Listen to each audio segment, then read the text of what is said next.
ಕರ್ತನಲ್ಲಿ ಪ್ರೀತಿಯುಳ್ಳ ದೇವಜನರೇ, ನಮಗಾಗಿ ರಕ್ತ ಸುರಿಸಿ ನಮ್ಮನ್ನು ಸಂಪಾದಿಸಿಕೊಂಡ ಯೇಸು ಕ್ರಿಸ್ತನ ಅತ್ಯಧಿಕವಾದ ಕೃಪೆಯು ಸಮಾಧಾನವು ತಮಗೂ ತಮ್ಮ ಕುಟುಂಬದ ಪ್ರಿಯರೆಲ್ಲರಿಗೂ ಹೆಚ್ಚೆಚ್ಚಾಗಿ ಕರ್ತನಿಂದ ಅನುಗ್ರಹಿಸೋಣವಾಗಲಿ.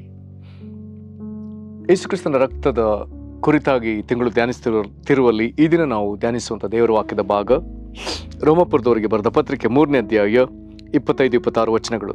ರೋಮಾಪುರದವರಿಗೆ ಬರೆದ ಪತ್ರಿಕೆ 3ನೇ ಅಧ್ಯಾಯ 25-26 ವಚನಗಳು. ಈತನು ತನ್ನ ರಕ್ತವನ್ನು ಸುರಿಸಿ ನಂಬಿಕೆ ಇದ್ದವರಿಗಾಗಿ ಕೃಪಾಧಾರವಾಗಬೇಕೆಂದು ದೇವರು ಈತನನ್ನು ಮುಂದಿಟ್ಟನು. ದೇವರು ಹಿಂದಿನ ಕಾಲದ ಪಾಪಗಳನ್ನು ದಂಡಿಸದೆ ಸಹಿಸಿಕೊಂಡಿರಲಾಗಿ ತನ್ನ ನೀತಿಯನ್ನು ಈಗಿನ ಕಾಲದಲ್ಲಿ ಹೀಗೆ ತೋರಿಸಿ, ತಾನು ನೀತಿ ಸ್ವರೂಪನಾಗಿಯೂ ಯೇಸುವಿನಲ್ಲಿ ನಂಬಿಕೆ ಇಡುವವರನ್ನು ನೀತಿವಂತರೆಂದು ನಿರ್ಣಯಿಸುವವನಾಗಿಯೂ ಕಾಣಿಸಿಕೊಂಡಿದ್ದಾನೆ. ಈ ವಾಕ್ಯಗಳನ್ನು ಗ್ರಹಿಸಿಕೊಳ್ಳುವುದಕ್ಕಾಗಿ ದೇವರಾತ್ಮನು ನಮ್ಮನ್ನು ಬಲಪಡಿಸಿ ಆತನು ನಮಗೆ ಬೋಧಿಸಲಿ. ದೇವರು ಇವುಗಳನ್ನು ಗ್ರಹಿಸುವುದಕ್ಕೆ ನಾವು ಶಕ್ತರಾಗುವಂತೆ ನಮಗೆ ಜ್ಞಾನವುಳ್ಳ ಆತ್ಮವನ್ನು ಅನುಗ್ರಹಿಸಿ ನಮ್ಮ ಮನೋನೇತ್ರಗಳನ್ನು ಬೆಳಗಿಸಲಿ. ನಾವೊಂದು ಬಹಳ ವಿಶೇಷವಾದ ವಾಕ್ಯವನ್ನು ಧ್ಯಾನಿಸಿದ್ದೇವೆ. ಇಲ್ಲಿ ನಾವು 25ನೇ ವಚನಕ್ಕೆ ಬರೋದಕ್ಕೆ ಮೊದಲು 26ನೇ ವಚನದಲ್ಲಿರುವಂಥ ದೇವರ ಉದ್ದೇಶಗಳನ್ನ ನೋಡೋಣ. ನಾವು ಹಿಂದಿನ ಕಾಲದಲ್ಲಿ ಮಾಡಿದ ಪಾಪಗಳನ್ನ ದೇವರು ದಂಡಿಸಲಿಲ್ಲ, ಅದನ್ನು ದೇವರು ಸಹಿಸಿಕೊಂಡಿದ್ದ. ಕಾರಣ, ತನ್ನ ನೀತಿಯನ್ನ ಈಗಿನ ಕಾಲದಲ್ಲಿ ಆತನು ಈಗ ವ್ಯಕ್ತಪಡಿಸಿದ್ದಾನೆ. ಹೇಗೆ ತೋರಿಸಿದ್ದಾನೆ? ಆತನು ಈಗಿನ ಕಾಲದಲ್ಲಿ ಆತನು ತನ್ನನ್ನು ತೋರ್ಪಡಿಸಿಕೊಂಡ ವಿಧದಲ್ಲಿ ಆತನು ನೀತಿ ಸ್ವರೂಪನಾದ ದೇವರಾಗಿದ್ದಾನೆ. ಹೇಗೆ? ಯೇಸುವಿನಲ್ಲಿ ನಂಬಿಕೆ ಇಡುವವರನ್ನ ಆತನು ನೀತಿವಂತನೆಂದು ನಿರ್ಣಯಿಸುವ ದೇವರು. ಹಿಂದಿನ ಕಾಲದ ಪಾಪಗಳಿಗೆ ತಕ್ಕ ದಂಡನೆ ಕೊಡಲಿಲ್ಲ, ಆದರೆ ಈಗಿನ ಕಾಲದಲ್ಲಿ ತನ್ನ ನೀತಿಯನ್ನ ವ್ಯಕ್ತಪಡಿಸುವುದಕ್ಕಾಗಿ ತಾನು ನೀತಿ ಸ್ವರೂಪನಾಗಿ ಆತನು ತೋರ್ಪಡಿಸಿಕೊಂಡಿದ್ದಾನೆ. ಆತನು ನಮ್ಮನ್ನ ನೀತಿವಂತರನ್ನಾಗಿ ಮಾಡಲಿಕ್ಕಿದ್ದಾನೆ. ಹೇಗೆ? ಸ್ಪಷ್ಟವಾಗಿ ಬರ್ತದೆ, ಯೇಸುವಿನಲ್ಲಿ ನಂಬಿಕೆ ಇಡುವವರನ್ನ ನೀತಿವಂತನೆಂದು ನಿರ್ಣಯಿಸುವನಾಗಿ ಕಾಣಿಸಿಕೊಂಡಿದ್ದಾನೆ. ನೀನು ಯೇಸು ಕ್ರಿಸ್ತನಲ್ಲಿ ನಂಬಿಕೆ ಇಟ್ಟರೆ ದೇವರು ನಿನ್ನನ್ನು ನೀತಿವಂತನೆಂದು ಪರಿಗಣಿಸ್ತಾನೆ. ಇದು ದೇವರು ಮಾಡಿರುವ ತೀರ್ಮಾನ. ಇದು ಯಾವ ಮನುಷ್ಯರ ತೀರ್ಮಾನ ಅಲ್ಲ, ನಮ್ಮ ತೀರ್ಮಾನ ಅಲ್ಲ. ಹಾಗಾದ್ರೆ ದೇವರಿಂದ ಒಂದು ವ್ಯವಸ್ಥೆನ ಇಟ್ಟು ಯೇಸು ಕ್ರಿಸ್ತನನ್ನ ನೀನು ನಂಬು, ನಾನು ನಿನ್ನನ್ನು ನೀತಿವಂತನನ್ನಾಗಿ ಮಾಡ್ತೇನೆ ಎಂಬುದಾಗಿ ದೇವರು ಇಲ್ಲಿ ಇದರ ಮೂಲಕ ಆತನು ನಮಗೆ ತಿಳಿಯಪಡಿಸ್ತಿದ್ದಾನೆ. ದೇವರಿಂತವನಾಗಿ ನಮಗೆ ಕಾಣಿಸಿಕೊಂಡಿದ್ದಾನೆ. ಆದುದರಿಂದ ದೇವರು ಮಾಡಿದ್ದೇನು? 25ನೇ ವಚನ ಹೀಗೆ ಹೇಳ್ತದೆ, ಈತನು ತನ್ನ ರಕ್ತವನ್ನು ಸುರಿಸಿ ನಂಬಿಕೆದ್ದವರಿಗಾಗಿ ಕೃಪಾಧಾರವಾಗಬೇಕೆಂದು ದೇವರು ಈತನನ್ನು ಮುಂದಿಟ್ಟನು. ಇದೊಂದು ವಿಶೇಷವಾದ ವಿಷಯ. ಏನದು?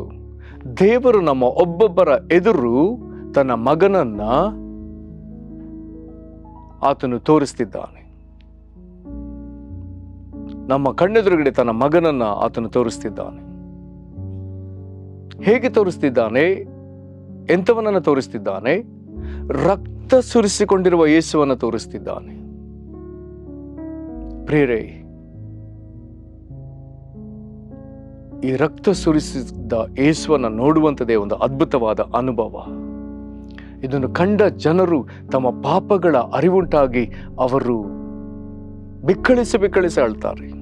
ಅಯ್ಯೋ, ನಾನು ಇಂಥ ಪಾಪ ಮಾಡಿದ್ನಲ್ಲ, ನನ್ನ ಘೋರ ಪಾಪದ ನಿಮಿತ್ತವಾಗಿ ಯೇಸು ಇಷ್ಟು ಬಾಧಾನುಭವಗಳಲ್ಲಿ ಹಾದು ಹೋಗಿ ಇಂಥ ವೇದನೆ ತಾಳಿದ್ನಲ್ಲ ಎಂಬುದಾಗಿ ಗೋಳಾಡಿದವರದೆಷ್ಟೋ. ಸರಿ, ತಂದೆಯಾದ ದೇವರು ಈಗ ಆತನು ನಮ್ಮ ಎದುರು ತನ್ನ ಮಗನನ್ನ ಇಡುವಾಗ, ನಮ್ಮ ಎದುರು ಆತನನ್ನು ತೋರಿಸುವಾಗ, ಆತನು ರಕ್ತ ಸುರಿಸಿದ ಯೇಸುವನ್ನು ಆತನು ತೋರಿಸ್ತಿದ್ದಾನೆ. ಯಾಕೆ?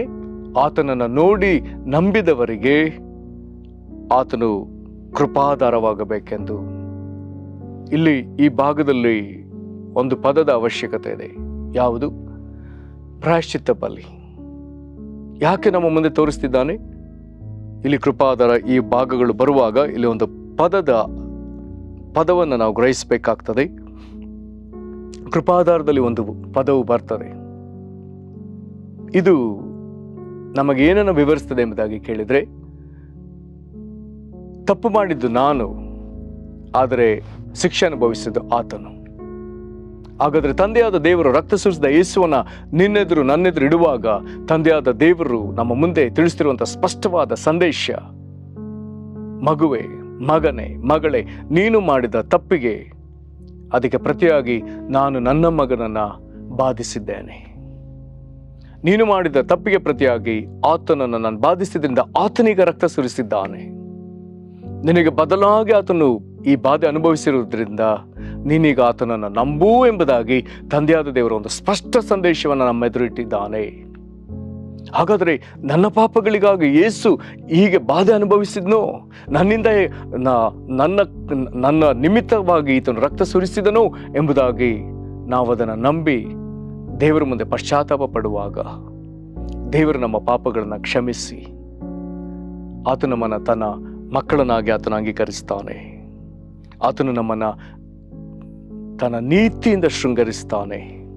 ಹಾಗಾಗಿ ನಾವು ಯೇಸುವಿನಲ್ಲಿ ನಂಬಿಕೆ ಇಡಬೇಕೆಂದು ಆತನು ಬಯಸಿ ಆತನ ರಕ್ತ ಸುರಿಸಿದ ಯೇಸುವನ್ನ ಆತನು ನಮ್ಮ ಮುಂದೆ ಆತನು ತೋರಿಸ್ತಿದ್ದಾನೆ. ಬಹಳ ವಿಚಿತ್ರ. ತನ್ನ ಮಗನನ್ನು ವೈಭವಪೂರಿತವಾಗಿ ಕಿರೀಟ ಧರಿಸಿದವನನ್ನ, ವಜ್ರ ವೈಡೂರ್ಯಗಳನ್ನು ಧರಿಸಿದವನನ್ನ, ಹೊಳಪು ವಸ್ತ್ರ ಧರಿಸಿದವನನ್ನ, ಅಥವಾ ಕೈಗಳಲ್ಲಿ ಇನ್ನು ಯಾವುದೋ ಸಂಗತಿಗಳನ್ನ ಅಥವಾ ಆಯುಧಗಳನ್ನ ಹಿಡ್ಕೊಂಡವನು ಅಥವಾ ಬೇರೆ ಯಾವುದೋ ವಿಧದಲ್ಲಿ ಆತನನ್ನು ತೋರಿಸದೆ ನಮ್ಮ ಪಾಪಗಳಿಗಾಗಿ ಜಜ್ಜಲ್ಪಟ್ಟವನು, ನಮ್ಮ ದ್ರೋಹಗಳ ನಿಮಿತ್ತವಾಗಿ ಗಾಯಗೊಂಡವನು, ನಮ್ಮ ಅಪರಾಧಗಳ ನಿಮಿತ್ತ ಜಜ್ಜಲ್ಪಟ್ಟವನು, ತಂದೆಯಾದ ದೇವರಿಂದ ಜಜ್ಜಲ್ಪಟ್ಟವನು, ಇವನನ್ನ ತಂದೆಯಾದ ದೇವರು ನಮ್ಮ ಮುಂದೆ ಇಟ್ಟಿದ್ದಾನೆ. ಬೆತ್ತಲಾವಸ್ಥೆಯಲ್ಲಿ ಮುಳ್ಳಿನ ಕಿರೀಟವನ್ನು ಧರಿಸಿಕೊಂಡು ಕೈಗಾಲುಗಳಲ್ಲಿ ಮೊಳೆ ಜಡಿಸಿಕೊಂಡವನಾಗಿ ತಲೆಯಿಂದ ಕಾಲಿನವರೆಗೂ ಹರಿದ ಚರ್ಮ, ಬೆರಿದ ಗಾಯಗಳು, ರಕ್ತ ಸೋರುತ್ತಿರುವ ಗಾಯಗಳು, ಇವನನ್ನು ನಮ್ಮ ಮುಂದೆ ತಂದೆಯಾದ ದೇವರು ಪ್ರದರ್ಶಿಸ್ತಿದ್ದಾನೆ.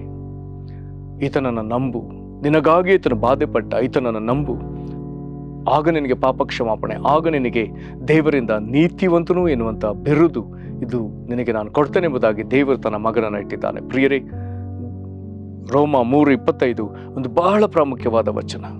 ಆ ವಚನವನ್ನು ಮತ್ತೆ ಓದೋಣ. ಈತನು ತನ್ನ ರಕ್ತವನ್ನು ಸುರಿಸಿ ನಂಬಿಕೆ ಇದ್ದವರಿಗಾಗಿ ಕೃಪಾಧಾರವಾಗಬೇಕೆಂದು ದೇವರು ಈತನನ್ನು ಮುಂದಿಟ್ಟನು.